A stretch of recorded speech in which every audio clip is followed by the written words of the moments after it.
Chapter 8, Episode 1. Every end is a new beginning. Since the Duke and Duchess's visit to Gimel, the city's reconstruction had grown exponentially faster.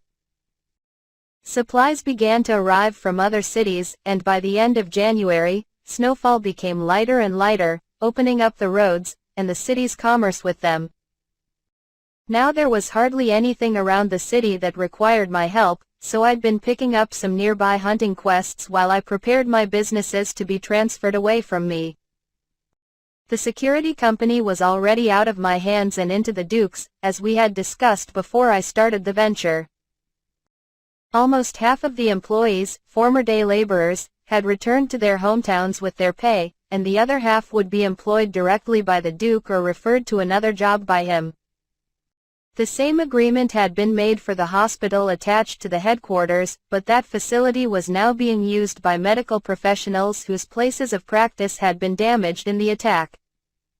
They were joined by Dr. Maflal and his apprentices, turning the place into a sort of university hospital where doctors both treated patients and conducted research. Although I still owned Bamboo Forest, I'd appointed Karm, who had been helping to run the business so far, as manager. He would take over managing that location entirely, while I worked as the newly appointed sales director. My job now was to travel from city to city, scouting out potential locations for another branch, and to advise Karm on how to garner clients.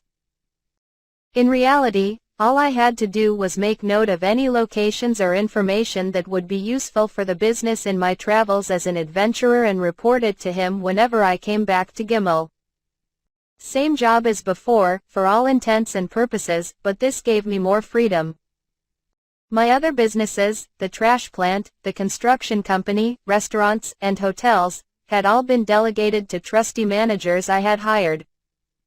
Many business owners had lost their storefronts in the attack, so I was able to hire from a pool of displaced store owners. I think all of us made the best of the situation. Perhaps because of my bolstered reputation from becoming the Duke's engineer. Plenty of employees who'd lost their workplaces in the attack, along with tamers who worked for the security company or the Tamers Guild, applied to work for my businesses. Interviewing them ended up being more time-consuming than the actual process of transferring the businesses. But the large pool of employees helped me make sure all of my businesses were in good hands.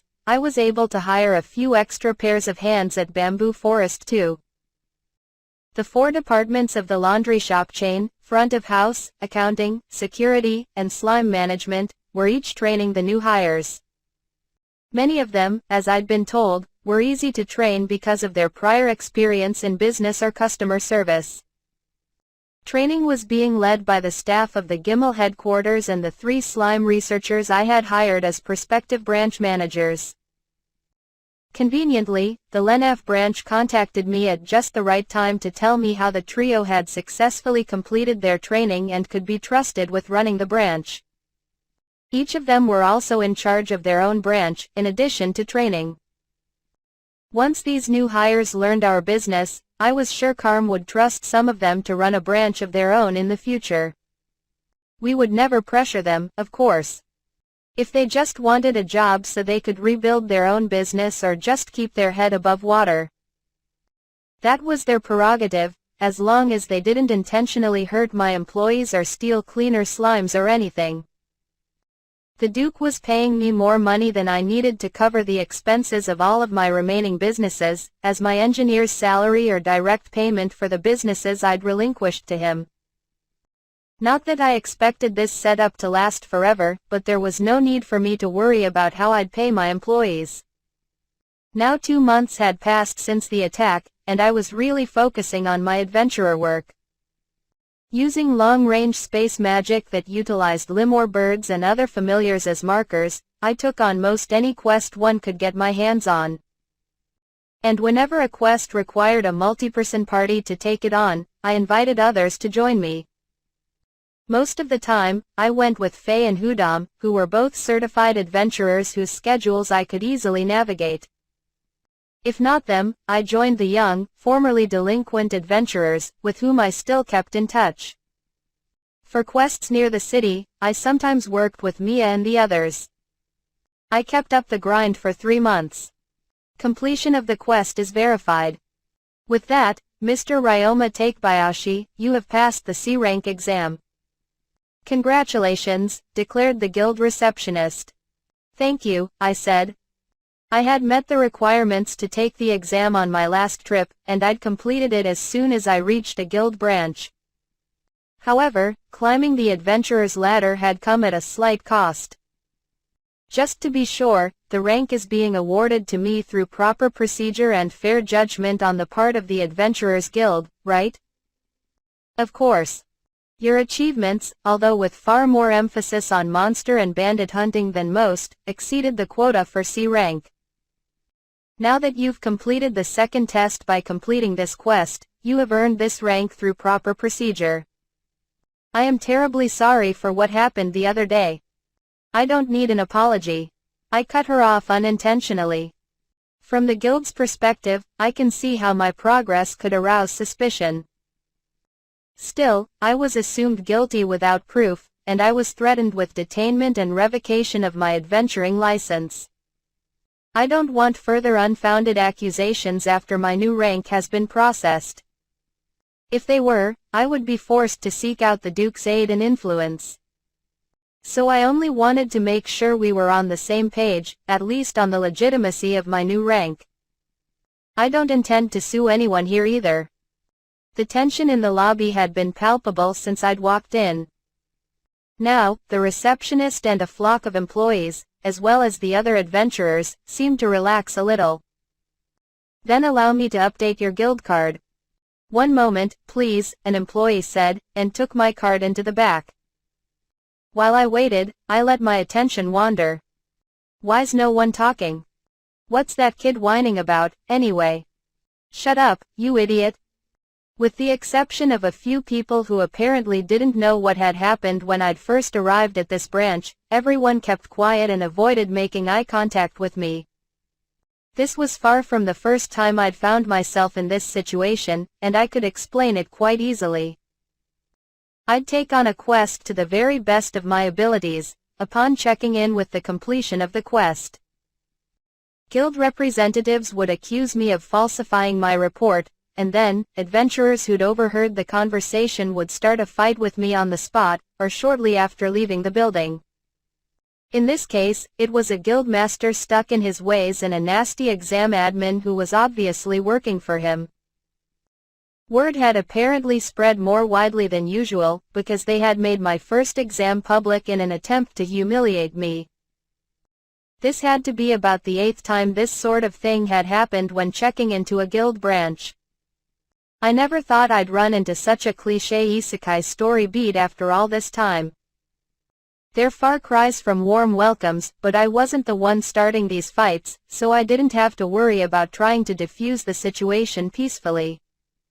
For the most part, they were just inconveniences. Besides, this only happened where I was relatively unknown. Never once had I been suspected of anything in Gimel or its surrounding areas. In fact, some of the locals there had started calling me, the cleaner. I'd been told that those who made a name for themselves were sometimes given a moniker based on their characteristics or accomplishments. From what I could tell, my moniker came from my careers as a laundry shop owner and freelance cleaner. However, for other adventurers and guild workers who knew me, the name had a double meaning. Someone who cleans up monsters and bandits without a trace. The thought made me blush, but I'd decided to take it as a show of their confidence in me. In that sense, I was on the right track. Thank you for your patience. The receptionist returned to the desk and handed me my guild card. Not that I expected them to give me a counterfeit to frame me with it later, but I inspected it nonetheless. From what I could tell, it was genuine. Of course, if they were trying to frame me that way, they wouldn't make it obvious. Is something wrong? The receptionist asked. No. Just letting my new C rank sink in. Thank you. I'll be on my way. I wasn't going to hold a grudge or demand an apology for their accusation, but I certainly wasn't going to trust them. I left the guild branch and jumped to the city gates with space magic so I could walk out on foot, then jumped again to the Limor birds I had sent ahead. We were halfway up a rocky mountainside. The bare path curved along a craggy ridge, over which I could see the outer walls of a city. "Oh, we're almost to the next city." "You guys flew far," I said to the birds, and they whistled proudly in response. Their mobility was nothing to scoff at.